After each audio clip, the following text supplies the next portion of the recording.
오늘은 마가복음 14장 27절부터 31절까지 말씀을 가지고 약할 때 강하다라는 제목으로 말씀을 나누겠습니다.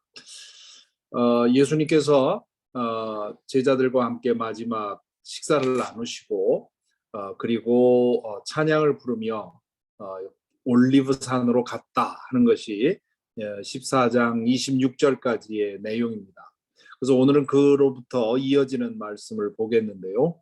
27절에 보면 예수께서 제자들에게 말씀하셨다. 너희가 모두 걸려서 넘어질 것이다. 성경에 기록하기를 내가 목자를 칠 것이니 양떼가 흩어질 것이다 하였기 때문이다. 이렇게 말합니다. 이 예수께서 제자들에게 말씀하셨다 이렇게 돼 있는데요. 이 어디서 말씀하신 건가 보면 32절 14장 32절에 보면 그들이 겟셋마네라고 하는 곳에 이르렀다 그렇게 되어 있습니다. 그러니까 지금 예수님께서 마가의 다락방에서 제자들과 함께 식사를 하신 후에 이 올리브산에 있는 감람 겟셋마네라고 하는 곳에 가시는 이 길 위에서 나눈 대화라고 보면 될 것입니다. 여기서 보면 제자들에게 너희가 모두 걸려서 넘어질 것이다. 이 걸려서 넘어진다 하는 말은 헬라어에서 우리 영어에 사용하는 스캔들이라고 하는 말이 있죠. 그 스캔들이라고 하는 말의 그 뿌리가 되는 그런 말인데 그 믿음을 지키지 못할 것이다, 실수할 것이다, 실패할 것이다. 뭐 이런 의미를 가진 거죠. 너희가 모두 걸려서 넘어질 것이다. 이제 앞으로 그런 일이 일어날 거라는 거죠. 왜냐하면 그 이유를 성경에서 찾습니다. 성경에 기록하기를 내가 목자를 칠 것이니 양떼가 흩어질 것이다 하였기 때문이다. 이렇게 되어 있는데요. 이 성경이라고 하는 것은 스가랴 13장 7절을 가리킵니다. 스가랴 13장 7절에 보면 이렇게 되어 있습니다. 카라 깨어 일어나서 내 목자를 쳐라. 나와 사이가 가까운 그 사람을 쳐라. 나 만군의 주가 하는 말이다. 목자를 쳐라. 그러면 양떼가 흩어질 것이다. 이렇게 되어 있습니다. 이 스가랴 13장 7절의 말씀은 이스라엘 백성의 죄에 대해서 하나님께서 징계하실 때 그 당신의 목자, 여기 보면 나와 가까운 그 사람 그렇게 돼 있죠. 나와 가까운 그 사람을 쳐라 이렇게 돼 있는데 그래서 예수님은 이 말씀 스가랴 13장 7절의 말씀이 메시아의 고난에 관한 말씀으로 그렇게 해석하시면서 이것을 인용을 하십니다. 그러니까 여기 목자라고 하는 것은 예수님을 가리키는 거죠. 내가 목자를 칠 것이니 이건 하나님께서 목자를 치신다. 그렇게 되면 그를 따르던 양떼가 흩어질 것이다. 이렇게 말씀하죠. 그래서 예수님은 스가랴가 예언한 그 사건이 당신에게 일어날 것이라고 말씀하시는 겁니다. 스가랴가 예언한 사건, 스가랴서 13장에서 예언한 사건은 뭐냐 하면 이스라엘의 죄가 한계에 도달할 거다. 더 이상 하나님이 참을 수 없는 그런 한계에 도달할 것이고 그렇게 되면 그 죄를 한 목자, 그것을 앞에서 본 대로 나와 사이가 가까운 사람 이렇게 돼 있죠. 이게 이제 나중에 하나님의 아들 우리가 그렇게 부르는데 그 죄를 한 목자에게 지워 칠 것이다 이렇게 돼 있고요. 그러면 양떼가 흩어질 것이다 라고 하는 것을 스가랴가 예언을 한 겁니다. 그래서 예수님은 이 예언을 인용함으로써 당신의 죽음은 인류의 죄를 담당하기 위한 것이라는 사실을 전합니다. 그래서 이 하나님께서 이스라엘 백성 특별 그뿐만 아니라 모든 인류의 죄값을 메시아에게 지울 것이다 하는 이 말씀이 스가랴 13장과 이사야서 53장에 나오는 겁니다. 이 두 개의 예언이 당신 안에서 이루어질 것이라고. 과거에는 예수님이 이전에는 누구도 이사야서 53장에 나오는 그 고난의 종과 스가랴서 13장에 나오는 그 목자가 메시아일 거라고 상상하지 않았습니다. 어떤 유대인도 그렇게 해석하지 않았어요. 그런데 예수님께서 그 두 개를 가장 중요한 당신을 향한 예언이라고 그렇게 말씀을 하셨죠. 이것이 그 당시에 유대인들이 예수님의 제자들조차도 예수님을 메시아로 보지 못한 가장 큰 이유입니다. 이 당시의 유대인들 그리고 예수님의 제자들은 메시아는 강력한 능력으로 이 세상 모든 원수들을 제압하고 영원한 하나님 나라를 이 땅에 세울 거라고 생각을 했는데 예수님은 정반대로 메시아가 할 일은 모든 인류의 죄를 짊어지고 죽는 것이라고 생각을 하셨죠. 그 이유는 그거에 대한 예언이 바로 스가랴 13장과 이사야서 53장에 나오는 겁니다. 그래서 예수님은 당신의 죽음은 인류의 죄를 담당하기 위한 것이다 하는 말씀을 이 말씀을 통해 전하는 거죠. 그 방금 전에 이 예루살렘 다락방에서 제자들과 함께 마지막 만찬을 나눌 때 이것은 나의 몸이다. 이것은 새 계약을 위한 나의 피다.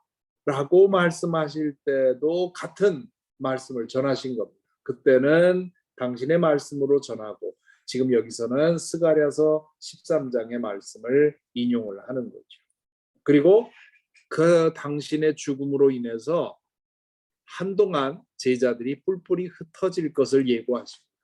그러나 그것이 끝은 아니죠. 좀 이따가 그 말씀이 나오는데 28절에 보면 내가 살아난 뒤에 너희보다 먼저 갈릴리로 갈 것이다. 너희가 뿔뿔이 흩어지겠지만 그것이 끝이 아니다. 내가 갈릴리로 너희를 다시 모을 것이다. 그런 말씀을 하고 있습니다. 자, 그런데 내가 살아난 뒤에라고 했을 때 제자들은 우리는 예수님의 그 이후의 이야기를 다 알기 때문에 이건 예수님이 부활한다는 뜻이다 이렇게 생각을 하죠. 그러나 당시에 이 말씀을 맨 처음 들은 제자들은 예수님이 죽은 자들 가운데서 부활할 것이라는 사실을 이해도 못했고 인정도 못했습니다. 이 제자들이 알고 있던 부활은 오직 마지막 날에 모든 의인들이 부활하는 것뿐이었습니다. 따라서 예수님이 말씀하신 부활, 예수님이 죽어서 무덤에 묻혔다가 죽은 자들 가운데서 부활한다고 하는 이 사실은 듣도 보도 못한 개념이죠. 그러니까 예수님께서 이 말씀을 당신이 십자가에 달려 죽으시고 사흘 만에 살아날 것이라는 얘기를 여러 번 했음에도 제자들은 그것을 받아들이지 못한 겁니다. 그러니까 지금 제자들은 이 말씀을 듣고 살아난 뒤에라는 말을 죽음을 모면한 뒤에라는 뜻으로 이해했을 겁니다. 내가 이제 그 죽음을 모면하고 나면 다시 갈릴리로 갈 것이다. 그러니 갈릴리로 따라와라. 이제 그런 뜻으로 이해를 했겠죠. 그러나 예수님이 원래 의도하신 것은 부활하신 후에 갈릴리로 가실 것이라는 뜻이었습니다. 이것이 16장 7절에 보면 예수님의 시신을 보러 그 막달라 마리아와 여자들이 갔죠. 그때 그 무덤 안에 있던 천사가 이 똑같은 말씀을 하십니다. 빨리 가서 제자들에게 얘기해라. 예수님은 여기 무덤에 있지 않고 살아나셨다. 그리고 먼저 갈릴리로 가서 기다리고 계십니다. 그러니 빨리 갈릴리로 가서 예수님을 만나라고 하라고 그렇게 얘기를 하죠. 왜 갈릴리로 먼저 가시겠다고 하셨는가? 왜 예수님은 부활하신 후에 갈릴리로 가겠다고 하셨는가? 갈릴리는 우리가 그동안의 마가복음을 통해 본 것처럼 예수님이 하나님 나라의 사역을 시작하신 곳입니다. 그래서 예수님께서 부활하신 후에 갈릴리로 가신다는 말은 제자들을 시작점, 원점으로 다시 불러내신다는 겁니다. 왜냐하면 다시 시작하기 위해서. 지금 제자들은 예수님과 함께 지난 3년 동안 꾸준히 실패했습니다. 예수님께서는 계속해서 하나님 나라를 가르치시고 또 당신이 왜 오셨는지를 가르치시고 또 당신의 제자들이라면 어떻게 살아야 하는지를 꾸준히 가르치셨는데 제자들은 전혀 그걸 이해를 못하는 겁니다. 왜 낮아져야 하는지, 왜 희생해야 하는지, 왜 십자가를 져야 하는지, 예수님이 왜 그래야 하는지 이런 것을 전혀 이해하지 못하고 끝내 예수님이 십자가에서 달려 돌아가실 때 뿔뿔이 흩어지게 되죠. 그래서 예수님은 부활하신 후에 갈릴리로 가셔서 제자들을 다시 모으신다는 겁니다. 왜냐하면 부활하신 후에는 더 이상 실패하지 않을 것이기 때문에 부활하신 주님과 함께 제자들이 다시 시작할 수 있도록 갈릴리로 불러내신다는 거죠. 그래서 이 부활이라고 하는 것이 우리 그리스도인들에게 그렇게 중요합니다. 기독교 신앙이 기독교 복음이 오늘날 이렇게 우리에게까지 전해진 이유는 부활의 사건 때문입니다. 이 기적을 믿지 않고 부정하면서도 어떻게든 예수를 믿어보려는 사람들은 이 부활을 어떻게든 부정해 보려고 애를 쓰는데 왜냐하면 이건 사실 너무 this is too much to believe. 이 그 믿기에는 너무 그 얼토당토하는 그런 말이죠. 죽었다가 살아난다고 하는 것도 뭐 클리니컬리 그런 일이 있지만 그건 의사들은 또 의학계자들은 그건 죽은 게 아니다 그렇게 얘기를 하지 않습니까? 그러나 죽은 지 적어도 날짜로는 사흘, 시간으로는 적어도 한 30시간 지난 그 몸이 어떻게 부활하느냐 말이죠. 그러다 보니까 그 부활을 인정하지 않고 어떻게 믿어보려고 하는데 그거는 불가능한 거죠. 왜냐하면 제자들이 다시 시작하고 그 복음을 전할 수 있었던 이 뿔뿔이 흩어진 상태에서 다시 회복할 수 있었던 것은 부활의 주님을 만났기 때문입니다. 그래서 갈릴리에서 다시 시작한 그 제자들로 인해서 오늘날 우리가 복음을 듣게 된 것이죠. 그렇게 말씀하시자 29절에 보면 베드로가 예수께 말하였다. 모두가 걸려 넘어질지라도 나는 그러지 않을 것입니다. 이 베드로는 앞으로 닥쳐올 상황에 대해서 짐작도 못하면서 장담하지요.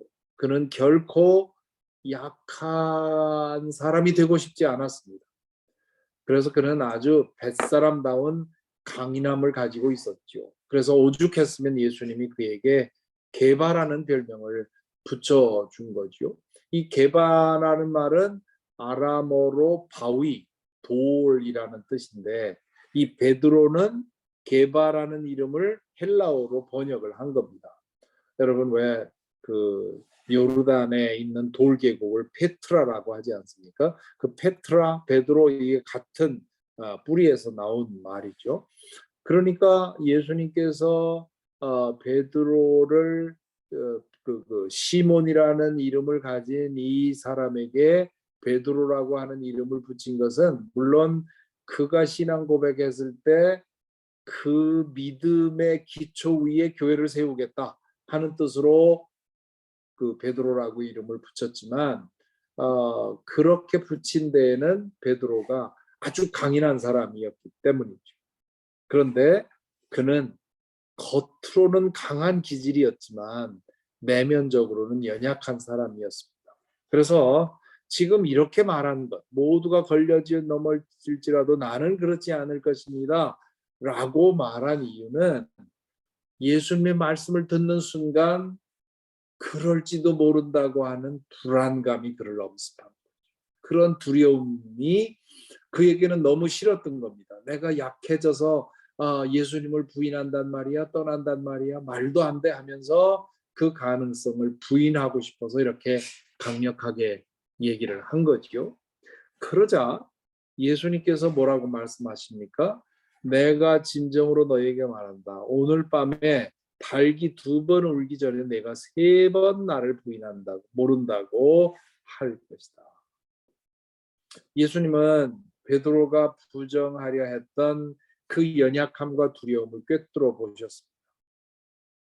또한 예수님은 앞으로 일어날 일을 보셨죠. 그래서 그에게 그 말을 해줍니다. 사실 이 사실을 알려주는 이유는 그 일이 일어났을 때 너무 낙심하지 않게 하려는 것입니다. 나중에 이제 보겠습니다만은 베드로가 3번째 부인했을 때 닭이 2번째로 우니까 예수님의 이 말씀을 기억하고 나가서 통곡을 하게 되죠. 그래서 그때 이 베드로에게는 2가지 감정이었을 겁니다. 하나는 자신이 그 두려움을 떨치지 못하고 결국 이렇게 무너졌다고 하는 것에 대한 좌절감이 있었을 텐데, 다른 한편으로는 예수님이 그걸 알고 계셨다고 하는 것, 그리고 그걸 미리 말씀하셨다고 하는 것, 이 사실이 한편으로 그를 붙잡아 주었겠죠. 그래서 예수님께서 이 말씀을 미리 하신 이유는 너무 낙심하지 않게 하려는 것이었다고 할 수 있습니다. 자, 그러자 베드로가 힘주어서 말하였다. 이 힘주어서 말했다는 말은 더 강하게 부정을 했다는 말이죠. 그러면서 내가 선생님과 함께 죽는 한이 있을지라도 절대로 선생님을 모른다고 하지 않겠습니다. 이 절대로라. 그 강한 부정은 강한 긍정이다. 그런 말이 있지요. 베드로는 이렇게 절대치의 부정을 하게 되는데, 그 말은 그 두려움이 그만큼 컸다는 말입니다. 그래서 결국 이런 장담을 하고도 그는 예수님을 부정하게 된 거죠. 그래서 우리 신앙인들은 이 절대라는 말을 절대로 하지 말아야 합니다. 예수님이 산상설교에서 그러지 않으셨습니까? 맹세하지 말아라. 맹세한다는 게 뭡니까? 내가 절대로 어찌하지 않겠다, 그런 얘기입니다. 왜냐하면 인간에게는 자신을 통제할 만한 절대적 능력이 없기 때문입니다. 그래서 우리는 예수님 말씀하신 대로 이해할 것은 이해하고 아니요 할 것은 그냥 아니요라고 해야 되는 거죠. 왜냐하면 이해하고 또 아니요라고 할 수 있는 가능성이 우리에게는 너무도 많은 겁니다. 아니요라고 부정해놓고는 나중에 하게 되는 일도 얼마나 많은지 몰라요. 그렇기 때문에 우리의 연약함을 안다면 이런 말을 해서는 안 되는 거죠. 또 맹세해서도 안 되죠. 내가 하늘을 두고 맹세하는데 나 이거 죽어도 안 할 거다. 그래 놓고 얼마 있다가 또 하게 되는 거 아닙니까? 그래서 우리는 지금 이 말씀은 우리의 연약함을 인정하고 고백하라고 하는 것, 그런 얘기를 합니다. 그렇게 얘기를 하자 나머지 모두도 그렇게 말하였다. 이 나머지 모두도 그렇게 말했다는 건 뭡니까? 다른 제자들도 마찬가지로 두려워 떨었다는 거죠. 그들도 이 예수님이 말씀하시는 걸 들으면서 뭔가 불길함을 느꼈고, 뭔가 자신들이 그 말씀이 자신들에게 이루어질 것 같은 불안감을 느껴서는 모두 다 저도 그렇습니다. 저도 안 할 겁니다. 저도 안 할 겁니다 하고 서로 나서서 그렇게 부정을 했다는 뜻이죠. 자, 오늘 이 짧은 본문만 보았는데요. 그 다음 본문이 겟세마네 동산에서 기도하는 아주 긴 매우 중요한 기도와 관계에서 매우 중요한 본문이기 때문에 여기서 끊었습니다. 좀 시간이 짧게 되더라도. 그래서 오늘 말씀을 통해서 예수님에 대해서 무엇을 볼 수 있나? 첫째는 참된 목자이신 분. 예수님은 이 목자의 비유를 매우 좋아하셨죠.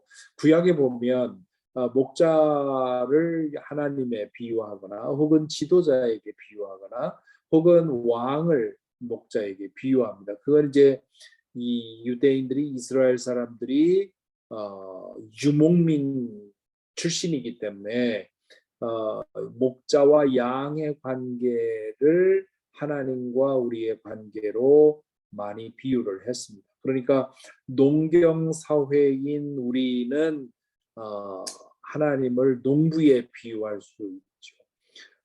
제가 그 어릴 때 목사님 제가 다니던 교회 목사님 댁에 한번 간 적이 있는데 목사님 그 응접실에 크게 한자로 새겨진 액자가 있었는데 거기에 농심목회 그렇게 쓴 액자를 보고 아주 그 인상이 깊어서 아직도 기억에 남아 있는데 농심목회 이거는 정말 농경 사회에서는 나오는 말이죠.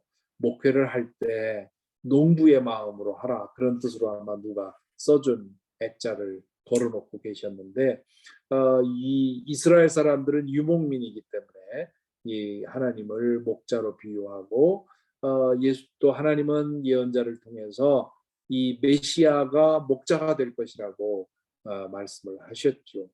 예수님은 또한 요한복음에서 나는 선한 목자다. 그 사실은 그 선한 목자가 아니죠. 왜냐하면 자신의 양을 위해서 목숨을 버리는 목자는 전혀 선한 목자가 아니지요. 어리석은 목자죠. 그 어리석은 목자 왜 그렇게 어리석으냐? 왜냐하면 뭐 그 양을 그만큼 사랑하기 때문이다. 이제 그렇게 얘기를 합니다. 사랑하되 어디까지 사랑하느냐? 목숨을 내줄 때까지 사랑하는 거죠. 하나님께서는 이 스가랴의 예언을 통해서 예수님을 나와 사이가 가까운 그 사람 그렇게 표현을 하죠. 이거는 성부와 성자와 성령 이 삼위의 하나님이 친밀한 관계 속에 하나가 된 하나라고 하는 그런 삼위일체의 신비를 암시하는 그런 표현이라고 볼 수 있습니다. 그리고 그 예수님은 인류의 죄값을 대신 짊어지고 하나님의 치심을 받은 하나님의 징계를 당신의 존재 안에 받아 안으신 분. 이게 이제 겟세마네 동산에서 기도하는 장면에 가면 더 분명하게 나오는데요. 뿐만 아니라 오늘 이 말씀을 통해서 저는 제 마음에 이렇게 감동으로 오는 것은 베드로의 연약함을 이해하고 품으신 분이라고 합니다. 예수님은 이 히브리서 4장 15절 말씀 중요한 말씀으로 우리 기억하고 있죠. 우리의 대제사장은 여기 이제 히브리서는 예수님을 대제사장에 비유하는데 영원한 대제사장 사람이 짓지 않은 하나님 앞에서 당신의 이 짐승의 몸이 아니라 당신의 몸을 당신의 보혈로 영원하고 단번에 영원한 제사를 드리신 분이라고 해서 예수님을 대제사장으로 비유하지요. 우리의 대제사장은 우리의 연약함을 동정하지 못하시는 분이 아닙니다. 그는 모든 점에서 우리와 같이 시험을 받으셨지만 죄는 없으십니다. 이것이 우리의 연약함에 대한 예수님의 태도입니다. 제가 요즘 그 창세기에 나오는 등장인물들의 이야기를 연약함이라고 하는 측면에서 다시 한 사람 한 사람 보고 있는데 여러분은 어떻게 느끼시는지 모르지만 그 이제 와서 지금 이 나이에 연약함에 대해서 우리가 성경의 인물들을 볼 때면 늘 뛰어난 점, 배울 점, 그런 점에 대해서만 관심을 가졌는데 제가 저 자신의 연약함을 품고 인정하고 그 빛에서 다시 그 잘 아는 그런 내용이지만 그 연약함의 빛에서 한 사람 한 사람을 다시 보고 있는데 저는 너무 그 재미있게 요새 말씀 묵상을 하고 있고 그 장점만을 볼 때와는 다른 새로운 면을 보게 돼서 재미있게 하고 있습니다. 듣는 분들도 부디 그렇게 느껴주셨으면 좋겠다 하는 생각인데요. 이 연약함을 그동안에는 어떻게든 부정하고 어떻게든 외면하고 그리고 내 연약함을 참 그 답답하게만 여기고 어떻게든 그걸 벗어나 보려고 하는 것이 저도 그동안 살아온 몸부림 중에 하나였는데 이제 이거는 그렇게 뿌리치고 외면하고 부정할 것이 아니라 품어야 할 거구나 하는 생각을 하게 됩니다. 그리고 그것은 바로 예수님이 하신 일이다. 베드로에게 너 왜 그거밖에 못하냐고. 3년 동안 나랑 같이 있었으면서도 그거밖에 못하냐고 책망하신 분이 아니라 네가 그렇게 강한 것 같지만 네가 그렇게 장담하지만 그러나 너는 연약하다는 거 잊지 마라. 내가 너를 위해서 기도하겠다. 그렇게 말씀을 하시죠. 예수님은 이 구원자로서의 두 가지 조건을 다 가지고 계셨습니다. 우리의 연약함을 아셨고요. 그리고 그 연약함을 뛰어넘으셨죠. 그러니까 우리의 연약함만 아신다면 무력한 거고요. 그분이 연약함을 뛰어넘으시기만 하셨다면 우리의 연약함을 모르시는 거고 우리의 연약함을 누구보다 아시지만 그러나 그것을 뛰어넘으시는 분이기 때문에 우리를 그 연약함 가운데서 꺼내주시는 분이 주님이십니다. 오늘의 이 말씀을 통해서 우리 제자에 대해서는 지금 말씀드린 대로 우리의 연약함을 인정하고 받아들이는 것에 대해서 생각해 보아야 합니다. 우리는 목자가 필요한 양들입니다. 절대로 목자가 아니죠. 때때로 목사를 목자라고 하는데 사실은 그렇지 않습니다. 물론 목자로 예수님은 베드로에게 내 양들을 쳐라, 내 양들을 먹여라 이제 그렇게 부탁을 하셨지만 내 양인 거죠. 네, 하나님의 양이고 목사는 목자가 아닙니다. 목사도 역시 양입니다. 우리 모두는 다 목자가 필요한 양입니다. 그 양으로서의 그 연약함, 한계, 부족함을 인정해야 되는 거죠. 그렇기 때문에 우리 자신의 힘만 믿으면 우리는 반드시 무너지게 되어 있습니다. 우리가 진실로 강해질 수 있는 것은 우리의 연약함을 인정하고 받아들이는 것이 실제로는 강해지는 길입니다. 히브리서 4장 16절에 보면 아까 본 말씀의 그 다음 구절인데 그러므로 주님께서 우리의 대제사장은 우리의 연약함을 아시는 분이므로 우리는 담대하게 은혜의 보좌로 나아갑시다.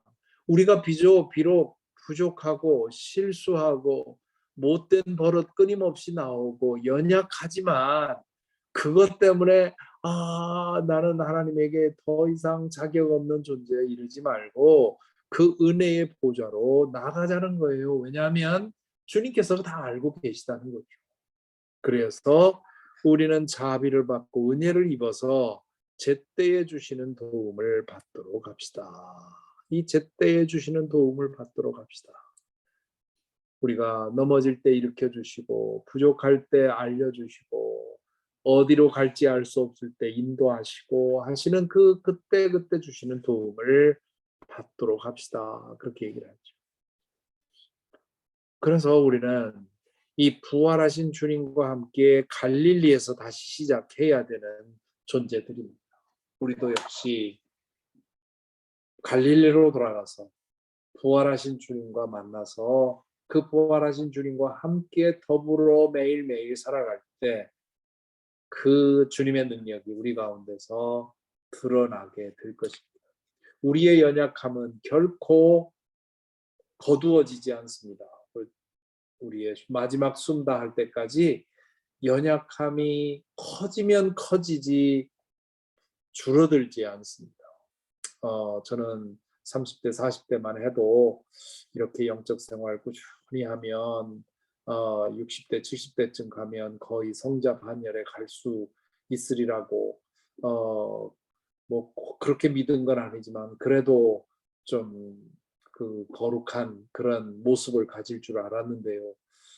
해보니까 그렇지 않다는 걸 확인합니다. 그러면 어떻게 해야 되는 거냐? 아까 기도할 때 말씀드린 것처럼 우리의 거룩함은 쌓아 올리는 것이 아니라 거룩함 속에 머무르는, 매일매일 거룩함 속에 머무르는 것밖에는 방법이 없습니다. 그렇게 할 때 우리가 여전히 부족하지만 그 부족함 속에서도, 연약함 속에서도 하나님의 거룩함이 반짝반짝 빛나는 그런 순간이 있을 거라는 거죠. 그래서 그러한 우리의 연약함, 그리고 우리 이웃의 연약함, 우리 교우들의 연약함, 내 가족의 연약함, 그거 탓하거나 비난하거나 책망하지 않고 그 연약함을 품고 함께 살아가는 것, 그것이 우리의 과제라고 생각이 됩니다. 자, 오늘 말씀 이제 그만 정리하고요. 잠시 기도하겠습니다.